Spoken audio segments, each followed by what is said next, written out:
భారత సంతతికి చెందిన వ్యోమగామి సునీత విలియమ్స్ మూడోసారి అంతర్జాతీయ అంతరిక్ష కేంద్రానికి చేరుకున్నారు.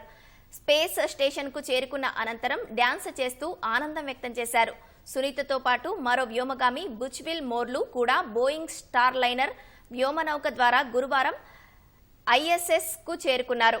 ఈ సందర్భంగా వారికి ఘన స్వాగతం లభించింది. సుదీర్ఘకాలంగా కొనసాగుతున్న సంప్రదాయం ప్రకారం గంట కొట్టి వారిని ఆహ్వానించారు. ఐఎస్ఎస్ కు చేరుకున్న సునీత నృత్యం చేస్తూ ఇప్పటికే అక్కడున్న 7 వ్యోమగాములను ఆలింగనం చేసుకున్నారు.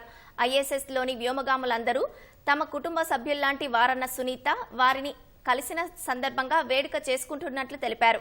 గతంలో 2006, 2012లోనూ సునీత విలియమ్స్ అంతరిక్ష కేంద్రానికి వెళ్లి వచ్చారు.